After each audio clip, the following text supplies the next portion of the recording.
The Constitution of the United States. Amendment 11. Passed by Congress March 4, 1794. Ratified February 7, 1795.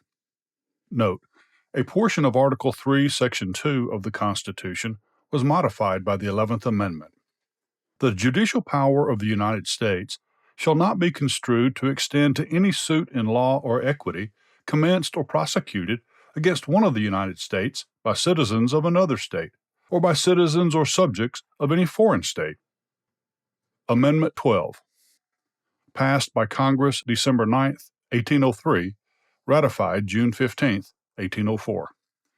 Note: a portion of Article 2, Section 1 of the Constitution was changed by the 12th Amendment. The electors shall meet in their respective states and vote by ballot for President and Vice President, one of whom, at least, shall not be an inhabitant of the same state with themselves. They shall name in their ballots the person voted for as President, and in distinct ballots the person voted for as Vice President. And they shall make distinct lists of all persons voted for as President, and of all persons voted for as Vice President, and of the number of votes for each, which lists they shall sign and certify, and transmit sealed to the seat of the government of the United States, directed to the President of the Senate. The President of the Senate shall, in the presence of the Senate and House of Representatives, open all the certificates, and the votes shall then be counted. The person having the greatest number of votes for President shall be the President, if such number be a majority of the whole number of electors appointed.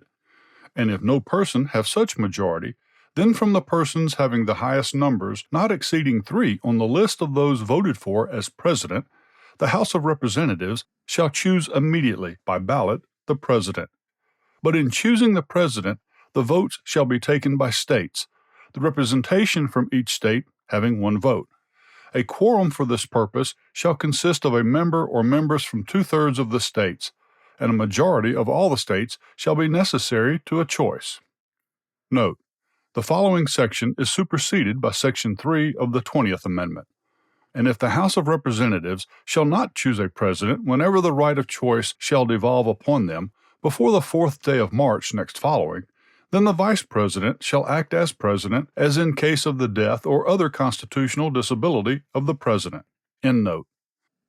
The person having the greatest number of votes as Vice President shall be the Vice President, if such number be a majority of the whole number of electors appointed.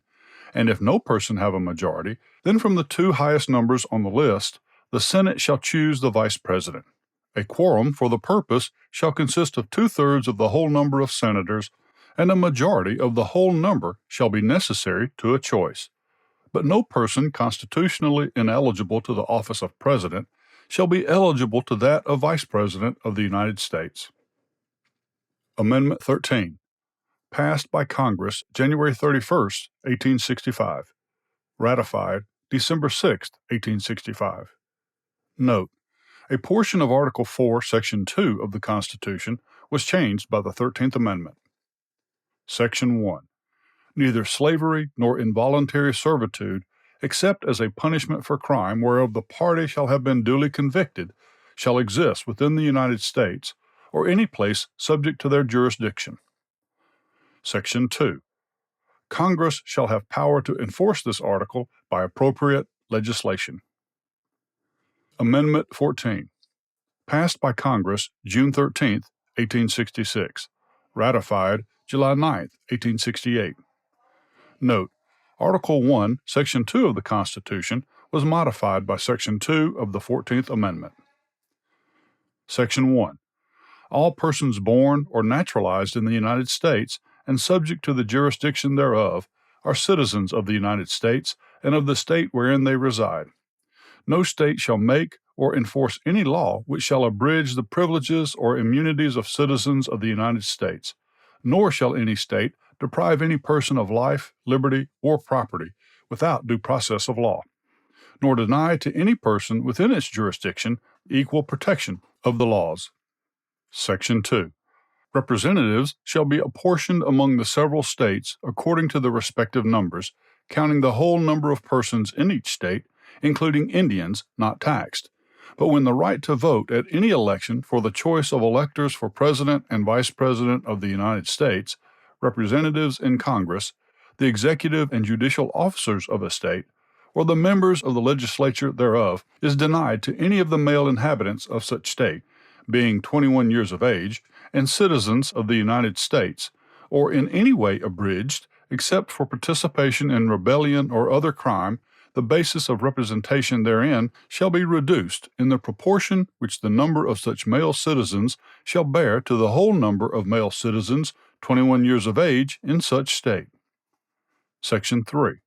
No person shall be a senator or representative in Congress, or elector of President and Vice President, or hold any office, civil or military, under the United States or under any state, who, having previously taken an oath as a member of Congress or as an officer of the United States, or as a member of any state legislature, or as an executive or judicial officer of any state, to support the Constitution of the United States, shall have engaged in insurrection or rebellion against the same, or given aid or comfort to the enemies thereof.